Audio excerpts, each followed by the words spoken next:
Assalamualaikum warahmatullahi wabarakatuh. Perkenalkan, nama saya Elin Herlina dengan NIM 2200302073 dari kelas 3B1.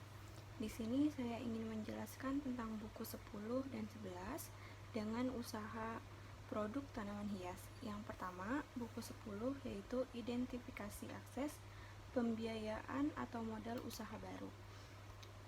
Untuk elemennya yang pertama itu ada identifikasi pentingnya pembiayaan atau modal, kriteria untuk kerjanya, alasan kebutuhan modal usaha baru diidentifikasi, variabelnya itu ada penanaman modal, siklus pengembangan produk yang panjang, lalu sumber-sumber modal personal diidentifikasi yaitu dana pribadi, sama sumber bootstrapping, menemukan cara untuk menghindari kebutuhan pembiayaan atau pendanaan eksternal melalui kreativitas, kecerdikan, penghematan, pemotongan biaya atau cara apapun yang diperlukan. Lalu ada potensi peningkatan pendanaan dipersiapkan, yaitu personal funds, dana pribadi, dan equity capital, penyertaan modal. Lalu yang kedua itu ada identifikasi sumber-sumber pembiayaan ekuitas. Ada business angels, diidentifikasi yaitu mereka menginvestasikan uang mereka sendiri ke dalam proyek. Biasanya lebih sedikit daripada yang diinvestasikan oleh pemodal ventura.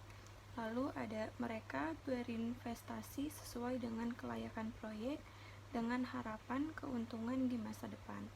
Lalu ada jenis venture capital, yaitu berdasarkan cara pemberian bantuan, single tier approach dan two tier approach. Lalu berdasarkan kepemilikan, yaitu private venture capital company, public venture capital company, dan bank affiliate venture company. Lalu ada initial public offering atau IPO, yaitu diversifikasi likuiditas dan portofolio. Lalu yang ketiga itu ada identifikasi pembiayaan pinjaman. Yang pertama itu bank komersial. Di sini bank tertarik pada perusahaan yang memiliki arus kas yang kuat, leverage rendah, keuntungan yang diaudit, manajemen yang baik, dan neraca yang sehat. Lalu ada SBA Guaranteed Loan, yaitu program SBA yang paling terkenal tersedia untuk usaha kecil, KUR. Lalu sumber-sumber pinjaman lain, yaitu teman dan keluarga, lalu jaringan langganan peer-to-peer. Lalu yang keempat ada identifikasi sumber-sumber kreatif pembiayaan dan modal. Leasing atau sewa. Di sini sewa merupakan perjanjian tertulis di mana pemilik properti mengizinkan seorang individu atau bisnis untuk menggunakan properti tersebut selama jangka waktu tertentu dengan imbalan pembayaran. Lalu ada SBIR, Small Business Innovation Research, dan STTR, Small Business Technology Transfer Grant Program Identifikasi, yaitu program ini memberikan hibah tunai kepada pengusaha yang mengerjakan proyek di area tertentu.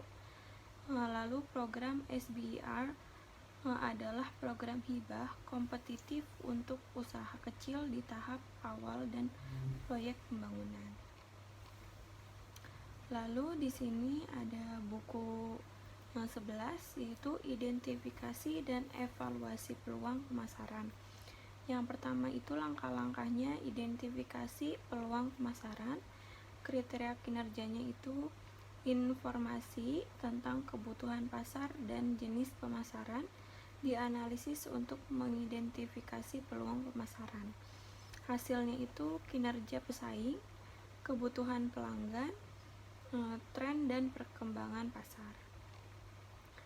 Lalu jenis pemasarannya itu mencakup pemasaran langsung dan pemasaran barang. Lalu ada potensi pasar baru dan kontribusi pada bisnis. diteliti untuk masuk, membentuk, atau mempengaruhi pasar dalam hal kemungkinan kontribusi terhadap bisnis. Itu ada yang pertama potensi pasar baru, itu mencakup e-commerce. Lalu kontribusi pada bisnis itu mencakup pertumbuhan. Lalu ada pendekatan kewirausahaan inovatif dan ide-ide kreatif, diidentifikasi untuk aplikasi bisnis potensial mereka dan mengembangkan menjadi peluang pemasaran potensial. Di sini pendekatan kewirausahaan inovatif dan ide-ide kreatifnya itu mencakup functional approach, penjualan, pembelian, pengangkutan, penyimpanan, pembelanjaan, penanggungan resiko, standarisasi, pengumpulan informasi pasar. Lalu ada institutional approach, supplier, produsen, perantara perdagangan, perantara agen, perusahaan saingan, dan pembelian akhir. Lalu yang kedua ada investigasi peluang pemasaran. Peluang pemasaran diidentifikasi kemungkinan mereka cocok dengan tujuan dan kemampuan organisasi. Peluang pemasarannya itu mencakup pengembangan pasar, menjual kepada pelanggan baru, bisa menjadi pelanggan baru di luar negeri atau pelanggan baru di segmen baru. Lalu hasil evaluasi peluang diidentifikasi untuk menentukan dampaknya pada basis bisnis dan pelanggan saat ini. Hasil evaluasi peluang itu mencakup fleksibilitas, memungkinkan adanya modifikasi ciri luar dari produk untuk memenuhi permintaan konsumen atau perubahan teknologi dan persaingan. Lalu kelayakan finansial dari setiap peluang pemasaran dinilai berdasarkan faktor eksternal, biaya, manfaat, resiko, dan peluang, yaitu mencakup biaya.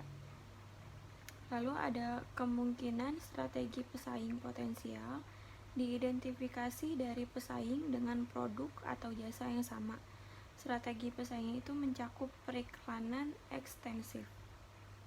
Ranking peluang pemasaran dalam hal kelayakan dan kemungkinan kontribusinya bagi bisnis itu mencakup seasonal topik dan new topik. Yang ketiga itu ada evaluasi perubahan yang diperlukan untuk operasi bisnis saat ini. Perubahan yang diperlukan untuk operasi saat ini untuk mengambil keuntungan dari peluang, yaitu mencakupi perencanaan proyek pemasaran, data pemasaran dan analisis, lalu kepatuhan dan resiko merek. Lalu ada perubahan organisasi untuk layanan basis pelanggan yang meningkat atau berbeda, termasuk penyediaan untuk kualitas layanan berkelanjutan kepada pelanggan yang sudah ada, yaitu mencakupi struktur organisasi berbasis produk, struktur organisasi berorientasi pelanggan, struktur organisasi berorientasi pasar atau wilayah. Lalu perkiraan kebutuhan sumber daya untuk operasi yang diubah. Perkiraan kebutuhan sumber daya itu yang pertama staf tambahan 2 orang, biaya kontribusi 2 juta, peralatan 5 juta, biaya produksi 4 juta, biaya promosi 2 juta, penelitian dan pengembangan 2 orang, retooling 1 orang, pelatihan staf 2 orang. Lalu komunikasi kelayakan membuat perubahan pada operasi saat ini kepada pemangku kepentingan utama, yaitu staf sumber daya manusia, tenaga pemasaran, pemilik, staf produksi, dan pengawas. Dokumentasi peluang pemasaran yang baru diidentifikasi dan perubahan yang diperlukan sudah diisi melalui kuesioner yang linknya ada di buku 11 ini. Mungkin itu saja yang bisa saya jelaskan, kurang lebihnya mohon maaf. Terima kasih.